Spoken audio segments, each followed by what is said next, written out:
हर हर महादेव। जय बजरंगबली। दोस्तों, आज है 22 जुलाई 2025, सावन मास का दूसरा मंगलवार। आज मैं आपको सुनाने जा रहा हूं मंगला गौरी व्रत की चमत्कारी और पूज्य कथा। लेकिन कथा सुनने से पहले एक बात ध्यान से जान लीजिए, यह कोई साधारण कथा नहीं है। कुछ लोग इस कथा को आधा सुनकर ही उठ जाते हैं, लेकिन उन्हें यह नहीं पता कि जो लोग इस पावन कथा को अधूरा छोड़ देते हैं, उनके घर से स्वयं लक्ष्मी माता रुष्ट होकर चली जाती हैं। ऐसी गलती आप ना करें। देवी देवताओं को कभी नाराज ना करें। अगर आपने कथा अधूरी छोड़ी तो आपके घर में कोई बहुत बड़ा अनहोनी कार्य हो सकता है। यह मैं नहीं कह रहा, यह बात वेदों और पुराणों में स्वयं लिखी गई है। इसलिए आपसे हाथ जोड़कर प्रार्थना है, कथा को अंत तक पूरे श्रद्धा और विश्वास के साथ जरूर सुनें। कथा सुनने से पहले इस वीडियो को एक लाइक जरूर कर दें और कमेंट में जय मंगला गौरी अवश्य लिखें।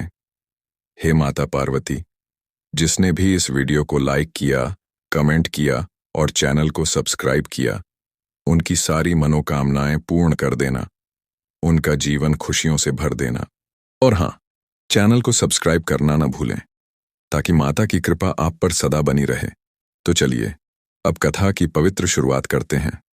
बहुत समय पहले की बात है, दक्षिण भारत के पंपापुर नामक एक सुरम्य गांव में, जहां हरे भरे खेत और शांत नदियां बहती थीं, एक अत्यंत धनी साहूकार अपनी धर्मपरायण पत्नी सुमति के साथ निवास करता था।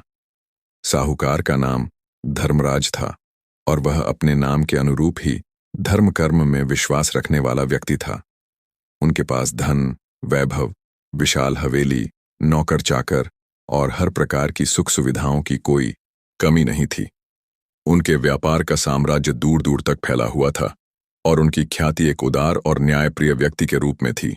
लेकिन इस सब ऐश्वर्य के बावजूद उनके जीवन में एक गहरा शून्य था, एक ऐसी इच्छा जो उन्हें हर पल कचोटती रहती थी, संतान सुख की अभिलाषा। वर्षों बीत गए, 1 दशक से भी अधिक समय गुजर गया, लेकिन धर्मराज और सुमति के घर में कोई किलकारी नहीं गूंजी। उनकी विशाल हवेली में शांति का साम्राज्य था, एक ऐसी शांति जो उन्हें एकाकीपन का एहसास कराती थी। उन्होंने हर देवी देवता की पूजा अर्चना की, दूर दूर के तीर्थ स्थलों की यात्राएं की, कठोर व्रत उपवास किए, दान पुण्य में अपना सर्वस्व न्यौछावर कर दिया, लेकिन संतान सुख उन्हें प्राप्त नहीं हुआ। सुमति, जो स्वभाव से अत्यंत शांत और सहनशील थी, अंदर ही अंदर घुटती रहती थी। उसके मन में यह विचार बार बार आता कि शायद उसने पिछले जन्म में कोई ऐसा पाप किया हो जिसकी सजा उसे इस जन्म में मिल रही है। धर्मराज भी अपनी पत्नी की पीड़ा को देखकर व्यथित रहते थे।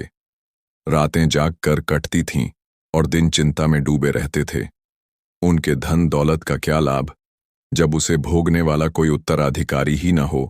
यह पीड़ा उनके हृदय को हर समय एक तीखे शूल की भांति कचोटती रहती थी। एक शुभ प्रभात, जब सूर्य अपनी सुनहरी किरणों से पंपापुर को आलोकित कर रहा था, धर्मराज की हवेली के द्वार पर एक तेजस्वी साधु महात्मा पधारे। साधु महाराज के मुखमंडल पर एक अलौकिक तेज था। उनकी आंखों में ज्ञान और तपस्या की अगाध गहराई थी और उनके माथे पर विद्यमान त्रिपुंड उन्हें एक दिव्य आभा प्रदान कर रहा था। उनके लंबे जटाजूट और श्वेत वस्त्र उनकी तपस्या के प्रतीक थे। धर्मराज और सुमति ने साधु के आगमन को ईश्वर का संकेत माना। उन्होंने अत्यंत श्रद्धा और नम्रता से उनका स्वागत किया। स्वयं धर्मराज ने आगे बढ़कर साधु के चरणों में पुष्प अर्पित किए और सुमति ने भक्तिभाव से उनके चरण धोकर उनका सत्कार किया। उन्होंने साधु को अपने घर के सबसे पवित्र स्थान पर बिठाया और उन्हें फल, दूध और कंद मूल अर्पित किए। साधु महाराज ने उनकी निष्ठा और भक्ति को देखकर प्रसन्नता व्यक्त की। जब साधु ने धर्मराज के मुख पर छाई उदासी को भांप लिया तो उन्होंने मृदु वाणी में पूछा, हे धर्मात्मा, तुम्हारे घर में धन धान्य की कोई कमी नहीं दिखती। तुम्हारे मुख पर संतोष का भाव भी है, फिर भी तुम्हारे नेत्रों में एक गहरी पीड़ा क्यों झलक रही है? क्या कोई ऐसी बात है जो तुम्हारे मन को अशांत कर रही है? साहूकार धर्मराज अपनी व्यथा को अधिक देर तक छिपा न सका। उसकी आंखें भर आईं और उसने रोते हुए अपनी संपूर्ण व्यथा साधु महाराज को सुनाई। उसने बताया कि कैसे उसके पास सब कुछ होते हुए भी संतानहीनता का दुख उसे हर पल भीतर से जलाता रहता है। सुमति भी पति के साथ अश्रुपूर्ण नेत्रों से खड़ी थी, मानो हर शब्द उसके अपने हृदय की गहराई से निकला हो। साधु महाराज ने धर्मराज और सुमति की बात धैर्यपूर्वक सुनी। उनकी करुणा से भरे शब्दों को सुनकर साधु थोड़ी देर के लिए अपने ध्यान में लीन हो गए। उनकी आंखों में एक दिव्य प्रकाश चमक रहा था, मानो वह त्रिकालदर्शी हों और तीनों लोकों का ज्ञान उनमें समाहित हो। कुछ क्षणों के गहन ध्यान के बाद उन्होंने अपनी आंखें खोलीं और एक गंभीर किंतु आश्वासक स्वर में बोले, हे धर्मात्मा, तुम्हारी पीड़ा मैं समझता हूं और तुम्हारी पत्नी की निष्ठा भी मैंने देख ली है। ईश्वर कभी किसी धर्मात्मा को निराश नहीं करते। तुम्हारी पत्नी यदि श्रावण मास के पहले मंगलवार से लेकर संपूर्ण श्रावण मास तक माता मंगला गौरी का व्रत करे, विधिपूर्वक पूजन करे और सच्ची श्रद्धा से उनकी आराधना करे, तो निश्चित ही तुम्हें संतान की प्राप्ति होगी।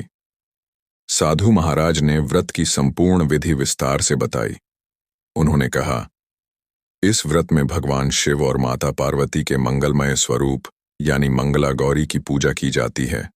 श्रावण मास के प्रत्येक मंगलवार को ब्रह्म मुहूर्त में उठकर स्नान करना, स्वच्छ वस्त्र धारण करना और देवी पार्वती की मूर्ति या चित्र को गंगा जल से स्नान कराकर उनका श्रृंगार करना चाहिए।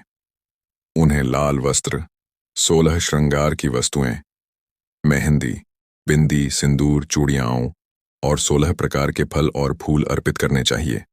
इसके बाद माता मंगला गौरी की कथा सुननी चाहिए और आरती करनी चाहिए। यह व्रत अत्यंत फलदायी है और इसका प्रभाव इतना चमत्कारी है कि माता स्वयं प्रसन्न होकर अपने भक्तों को मनचाहा वरदान देती हैं। साधु ने यह भी बताया कि व्रत के दौरान मन की शुद्धता और विचारों की पवित्रता अत्यंत आवश्यक है। उन्हें समझाया कि व्रत केवल शारीरिक तपस्या नहीं, बल्कि मानसिक और आध्यात्मिक शुद्धता का भी प्रतीक है। साधु महाराज के वचन धर्मराज और सुमति के लिए अमृत के समान थे। उनके मन में आशा की एक नई किरण जगमगा उठी। सुमति ने उसी क्षण संकल्प लिया कि वह साधु के बताए अनुसार यह व्रत अवश्य करेगी। उसने साधु महाराज के चरणों में प्रणाम किया और उनका आशीर्वाद प्राप्त किया। उसी वर्ष जब श्रावण मास का आगमन हुआ, सुमति ने पहले मंगलवार से ही व्रत प्रारंभ कर दिया। वह सुबह ब्रह्म मुहूर्त में उठती, शीतल जल से स्नान करके स्वच्छ और पवित्र वस्त्र धारण करती, माता मंगला गौरी की मूर्ति को गंगा जल से स्नान कराकर उसे सुंदर वस्त्राभूषणों से सजाती, पूजा करती, धूप, दीप, नैवेद्य और मंत्रोच्चार के साथ। उसकी आंखों में अटूट श्रद्धा थी और उसके मन में संतान प्राप्ति की तीव्र अभिलाषा। वह हर मंगलवार को यह व्रत अत्यंत श्रद्धा और निष्ठा से करती। बारिश के मौसम में भी जब पंपापुर में हर तरफ हरियाली छाई रहती थी, सुमति की निष्ठा तनिक भी नहीं डगमगाई। महीनों बीत गए और हर मंगलवार को सुमति की भक्ति और भी गहरी होती चली गई। उसकी निष्ठा ऐसी थी कि मानो वह माता के प्रत्यक्ष दर्शन कर रही हो। गांव की अन्य महिलाएं भी सुमति की भक्ति और समर्पण को देखकर आश्चर्यचकित होती थीं। सुमति की अटूट श्रद्धा और तपस्या से माता पार्वती अत्यंत प्रसन्न हुई। एक रात देवों के देव महादेव के कैलाश पर्वत पर माता पार्वती भोलेनाथ से बोली, प्रभु, यह स्त्री सुमति अत्यंत श्रद्धा और निष्ठा से मेरा पूजन करती है। इसकी गोद सूनी है और यह पुत्र सुख के लिए तरस रही है।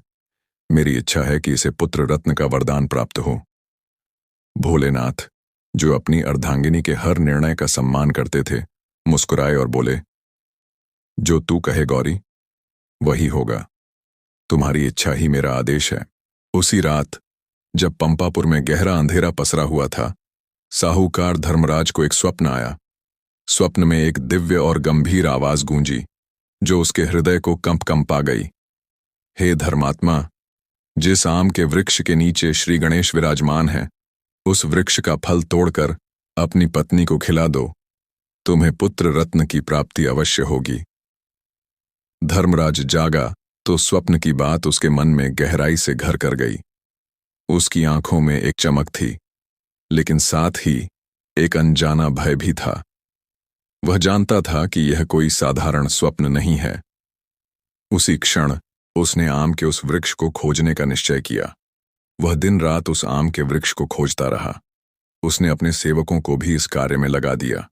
पंपापुर और आसपास के गांवों, जंगलों और बगीचों में उसने हर संभव स्थान पर खोज की। कई दिनों की कठिन खोज और अथक प्रयासों के बाद अंततः उसे एक घने जंगल के भीतर एक अत्यंत प्राचीन आम का वृक्ष मिला, जिसके नीचे सचमुच श्री गणेश की एक प्राचीन प्रतिमा विराजमान थी। प्रतिमा पर काई जमी थी और वह अर्ध छिपी हुई थी, लेकिन धर्मराज ने उसे पहचान लिया। धर्मराज अत्यधिक प्रसन्न था, लेकिन उसकी प्रसन्नता में अधीरता भी थी। वह जानता था कि यह वही वृक्ष है जिसका स्वप्न में उल्लेख किया गया था। वह तुरंत एक पक्का आम तोड़ना चाहता था ताकि अपनी पत्नी को खिला सके। उसकी आंखों के सामने पुत्र की छवि घूम रही थी। अधीर होकर उसने पेड़ पर पत्थर मारने शुरू किए ताकि आम टूटकर गिर जाए। उसकी हड़बड़ाहट में एक पत्थर आम तोड़ने के साथ साथ दुर्घटनावश श्री गणेश की प्राचीन प्रतिमा को भी जा लगा। पत्थर की चोट से प्रतिमा से रक्त जैसा लाल तरल निकला, जो धरती पर रिसने लगा। उसी क्षण आकाश से एक गंभीर और गर्जनापूर्ण आकाशवाणी हुई, जिसने धर्मराज को भयभीत कर दिया। हे मूढ़ मनुष्य, तूने अपने स्वार्थ के लिए मुझे चोट पहुंचाई है। तूने अपनी जल्दबाजी में यह महापाप किया है, इसलिए तुझे श्राप है। तुझे पुत्र रत्न की प्राप्ति तो अवश्य होगी, क्योंकि तुम्हारी पत्नी की भक्ति और मेरी कृपा से यह वरदान मिला है, परंतु वह पुत्र केवल 21 वर्ष की आयु तक ही जीवित रहेगा। फिर एक भयानक नागिन के विष से उसकी मृत्यु हो जाएगी। धर्मराज भयभीत हो गया। उसके हाथ पैर कांप गए। उसे अपनी अज्ञानता और अधीरता पर पछतावा हुआ, लेकिन अब क्या हो सकता था? श्राप तो दिया जा चुका था। उसने आम का फल उठाया और बिना किसी को श्राप की बात बताए वह घर लौट आया। उसने फल लाकर अपनी पत्नी सुमति को खिला दिया। सुमति फल खाकर बहुत प्रसन्न हुई। उसे यह नहीं पता था कि इस फल के साथ एक भयानक श्राप भी जुड़ा है। कुछ महीनों बाद साहूकार धर्मराज के घर एक सुंदर और स्वस्थ पुत्र ने जन्म लिया। पूरा पंपापुर खुशियों से झूम उठा। धर्मराज और सुमति की खुशी का ठिकाना न था। उन्होंने अपने पुत्र का नाम मनु रखा। मनु बचपन से ही अत्यंत बुद्धिमान, सुंदर और सुशील था। उसकी मुस्कान इतनी मनमोहक थी कि कोई भी उसे देखकर मोहित हो जाता था। वह अपने माता पिता का लाडला था, लेकिन धर्मराज के मन में हमेशा उस भयानक श्राप का डर बना रहता था। हर जन्मदिन पर जब मनु 1 वर्ष और बड़ा होता, धर्मराज का दिल बैठ जाता, क्योंकि वह जानता था कि उसके पुत्र की आयु धीरे धीरे कम हो रही है। समय अपनी गति से चलता रहा। मनु बड़ा हुआ। वह शिक्षा में अव्वल था और व्यापार में अपने पिता का हाथ बंटाने लगा। जब वह 20 वर्ष का हुआ तो धर्मराज ने उसे अपने साथ व्यापार यात्राओं पर ले जाना शुरू कर दिया, ताकि वह व्यापार के गुण सीख सके। एक दिन धर्मराज और मनु एक लंबी व्यापार यात्रा से लौटते समय एक हरे भरे तालाब के किनारे विश्राम करने लगे। दोपहर का समय था और सूरज की किरणें पानी पर चमक रही थीं। वहीं पास में 2 युवा कन्याएं कमला और मंगला अपने वस्त्र धो रही थीं और आपस में बातें कर रही थीं। उनकी बातें इतनी स्पष्ट थीं कि धर्मराज और मनु उन्हें सुन सकते थे। कमला ने अपनी सखी मंगला से कहा, सखी मंगला, मैं वर्षों से माता मंगला गौरी का व्रत कर रही हूं, ठीक उसी प्रकार जैसे हमारी माताएं और दादी माँ करती आई हैं। अब बस कुछ ही मंगलवार बाकी हैं, फिर मैं इस व्रत का विधिवत उद्यापन करूंगी। मुझे पूर्ण विश्वास है कि माता की कृपा से मुझे मनचाहा वर मिलेगा और मैं अखंड सौभाग्यवती रहूंगी। मैंने सुना है कि यह व्रत करने वाली स्त्री को माता स्वयं आशीर्वाद देती हैं और उसके पति को दीर्घायु प्रदान करती हैं। कमला की बातें सुनकर साहूकार धर्मराज के कान खड़े हो गए। उसके मन में एक आशा की किरण जगी। अखंड सौभाग्यवती, पति की दीर्घायु, ये शब्द उसके हृदय में बस गए। उसे लगा कि यह नियति का संकेत है। उसने तुरंत समझ लिया कि कमला उसके पुत्र मनु के लिए सर्वश्रेष्ठ वधू हो सकती है, क्योंकि उसकी भक्ति और व्रत का प्रभाव शायद उसके पुत्र पर मंडरा रहे श्राप को टाल सकता है। धर्मराज ने बिना देर किए कमला के पिता से मिलने का निश्चय किया। संयोगवश कमला के पिता भी एक प्रतिष्ठित साहूकार थे और दूर दूर तक उनकी ख्याति फैली हुई थी। धर्मराज ने उनसे मनु और कमला के विवाह का प्रस्ताव रखा। कमला के पिता ने भी धर्मराज के परिवार और मनु के गुणों के बारे में सुन रखा था। दोनों परिवारों के बीच कोई मतभेद नहीं था और उन्होंने विवाह के लिए सहर्ष स्वीकृति दे दी। पूरे पंपापुर में धूमधाम से मनु और कमला का विवाह संपन्न हुआ। यह विवाह एक भव्य आयोजन था जिसमें दूर दूर से लोग आए थे। कमला एक सुंदर और सुशील वधू थी और मनु भी उसे पाकर बहुत प्रसन्न था। कमला अपने ससुराल में आकर भी माता मंगला गौरी का व्रत करना नहीं भूली। वह हर मंगलवार को उसी श्रद्धा और निष्ठा से व्रत करती जैसे उसने अपने मायके में किया था। उसके मन में माता के प्रति अटूट विश्वास था और वह अपने पति के मंगलमय जीवन की कामना करती थी। उसे अभी तक श्राप की बात नहीं पता थी। मनु के 21वें वर्ष में प्रवेश करते ही धर्मराज के मन में चिंता बढ़ने लगी। वह जानता था कि अब श्राप का समय निकट आ रहा है। उसे अपनी गलती का पछतावा था, लेकिन वह बेबस था। ठीक उसी समय एक रात जब कमला अपने पति के दीर्घायु के लिए प्रार्थना करते हुए सोई हुई थी, माता पार्वती ने उसे स्वप्न में दर्शन दिए। माता का मुखमंडल अत्यंत तेजोमय था और उनकी आंखों में करुणा झलक रही थी। माता ने कमला से कहा, हे पुत्री, मैं तेरे व्रत और तेरी अटूट श्रद्धा से अत्यंत प्रसन्न हूं। तेरी भक्ति ने मुझे यहां आने पर विवश किया है, लेकिन एक घोर संकट तेरे पति पर मंडरा रहा है। अगले महीने के मंगलवार को, जिस दिन तेरे पति की आयु 21 वर्ष पूरी होगी, एक भयानक नागिन तेरे पति को टसने आएगी, ठीक उसी समय जिस समय उसे श्राप मिला था। ये वही श्राप है जो उसके पिता की अज्ञानता के कारण उसे मिला था। कमला स्वप्न में ही भयभीत हो गई, लेकिन माता ने उसे धीरज बंधाया। तू भयभीत मत होना पुत्री, मैं तेरा साथ कभी नहीं छोड़ूंगी। मैं तुझे एक उपाय बताती हूं। उस नियत मंगलवार को तू एक कटोरी में मीठा दूध और एक खाली मटका अपने घर के बाहर नाग के लिए रखना। नागिन दूध पीकर स्वयं उस मटके में चली जाएगी, क्योंकि वह मेरे वरदान से वश में होगी। फिर तू बिना डरे उस मटके को एक कपड़े से बांध देना और उसे किसी घने जंगल में, जहां किसी का आना जाना न हो, रख आना। माता ने उसे आश्वासन दिया कि उसके व्रत और निष्ठा से उसके पति की जान बच जाएगी। कमला ने स्वप्न की बात किसी से नहीं कही। वह जानती थी कि यह एक गंभीर रहस्य है और इसे किसी को बताना शायद माता की योजना को विफल कर सकता है। उसके मन में थोड़ा डर था, लेकिन माता के वचनों पर उसकी श्रद्धा और भी बढ़ गई थी। उसने अगले मंगलवार का इंतजार किया, जो मनु के 21वें जन्मदिन का दिन भी था। नियत मंगलवार को जब सुबह हुई, कमला ने माता के कहे अनुसार एक सुंदर कटोरी में मीठा दूध और एक नया खाली मटका घर के बाहर रख दिया। धर्मराज और सुमति, जो मनु के जन्मदिन पर चिंतित थे, कमला को देखकर आश्चर्यचकित थे। उन्हें नहीं पता था कि कमला क्या कर रही है। सायंकाल होते ही एक भयानक और विशाल नागिन उस स्थान पर आई जहां दूध और मटका रखा था। नागिन सीधी मटके के पास गई, दूध पिया और माता के वरदान से वश में होकर स्वयं उस मटके में कुंडली मारकर बैठ गई। नागिन का आगमन होते ही धर्मराज और सुमति भयभीत हो गए, क्योंकि उन्हें तुरंत श्राप की बात याद आ गई। उन्हें लगा कि अब मनु का अंत निश्चित है, लेकिन कमला ने बिना किसी डर के माता के वचनों को याद करते हुए तुरंत एक मोटा कपड़ा लिया और मटके के मुंह को कसकर बांध दिया। फिर उसने वह मटका उठाया और पास के घने जंगल में जाकर, जहां कोई आता जाता नहीं था, उसे रख आई। कमला जब घर लौटी तो उसने देखा कि मनु जीवित और स्वस्थ है। उसकी जान बच गई थी। धर्मराज और सुमति की आंखों में आंसू थे, लेकिन इस बार खुशी के आंसू थे। जब कमला ने उन्हें स्वप्न की पूरी बात बताई और कैसे माता पार्वती ने स्वयं आकर मनु की रक्षा की, तो पूरे परिवार ने माता मंगला गौरी के चरणों में नमन किया। उनकी श्रद्धा और विश्वास कई गुना बढ़ गया था।